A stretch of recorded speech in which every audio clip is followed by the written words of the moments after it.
ಕಾಲಿದ ಪದರ ಎಂಚಿನ ವಿಷ್ಣು ಪ್ರಸಾದ್ ವಿಷ್ಣು ಪ್ರಸಾದ್ ಎಂಚಿನ ಆತಂಡು ಕಾಲಿಗೆ ಜ್ವರ ಇತ್ತೆ ಒಂಜಿ ಜ್ವರ ಏತಿನ ಆಡ್ದು ಒಂದು ಮೂಜಿ ದಿನ ಬೊಕ್ಕ ಬೇತೆ ಎಂಚಿನ ಮೂರು ಮಂಡೆ ಬೊಕ್ಕ ಕೈ ಬೆಚ್ಚ ಬಚ್ಚ ಉಂಡೆ ಬೆಚ್ಚ ಯಾಪಲ ಬೆಚ್ಚ ಅಪ್ಪುಂಡ ಅವು 2 ದಿನ ಓಕೆ ಇದು ಗುಣ ಅವೇ ತಂದೆ ದೇವರೇ ಯೇಸುವಿನ ನಾಮದಲ್ಲಿ ಪವಿತ್ರಾತ್ಮನ ಸಾಧನೆ ಕರ್ತನೆ ಪಾದಕ್ಕೆ ಬಂದದನೆ ಈ ಮಗು ವಿಷ್ಣು ಪ್ರಸಾದ್ಗಾಗಿ ಪ್ರಾರ್ಥಿಸುತ್ತಾನೆ. ಮಕ್ಕಳು ನನ್ನ ಬಳಿಗೆ ಬರಗೊಳಿಸ್ರಿ, ಮಕ್ಕಳಂತದ ದೇವರ ರಾಜ್ಯ ಅಂತ ಹೇಳಿ ಮಕ್ಕಳನ್ನು ಆಶೀರ್ವಾದ ಮಾಡಿದ ದೇವರು ಈ ಮಗುನ ಶರೀರದಲ್ಲಿ ಹೊಡುವಂತ ಆ ರೋಗತ್ಮ ಶಕ್ತಿ ಆ ಜ್ವರಕ್ಕೆ ಅಪ್ಪಣೆ ಕೊಡ್ತಾ ಇದ್ದೇನೆ.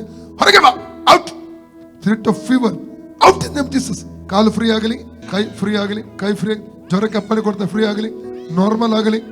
ಈಗಲೇ ಅದರ ಹಿಂದಿನ ಸ್ಪಿರಿಟ್ ಅನ್ನು ಯೇಸು ಡಿಸ್ಕನೆಕ್ಟ್ ಮಾಡ್ತಾ ಇದ್ದೇನೆ. ಜ್ವರ ಬಿಟ್ಟೋಗಲಿ, ಮಗುವಿನ ಬ್ಲಡ್ ಮೇಲೆ ಸೌಕರ್ಯ ರಿಲೀಸ್ ಆಗಲಿ, ನರಗಳ ಸೌಕರ್ಯ ರಿಲೀಸ್ ಆಗಲಿ, ಎಲುಬುಗಳ ಸೌಕರ್ಯ ರಿಲೀಸ್ ಆಗಲಿ, ಅವಯವಗಳ ಸೌಕರ್ಯ ರಿಲೀಸ್ ಆಗಲಿ.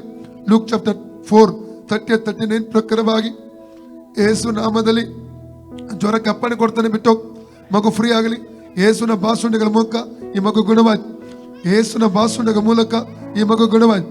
ಯೇಸುವಿನ ಬಾಸುಂಡೆಗಳ ಮೂಲಕ ಈ ಮಗು ಗುಣವಾಯ್ತು. ಫ್ರೀಯಾಗಿ ಬಿಟ್ಟು ಜ್ವರಾತ್ಮ ಹೊರಗೆ ಬಾ, out spirit of fever come out right now, out in Jesus, out in Jesus, out in Jesus. Free ಆಗಲಿ ಯೇಸು ನಾಮದಲ್ಲಿ.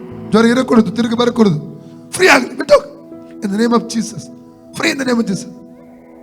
ಇತ್ತುಲೆ ಬೆಗರ್ದು ಬೇಗ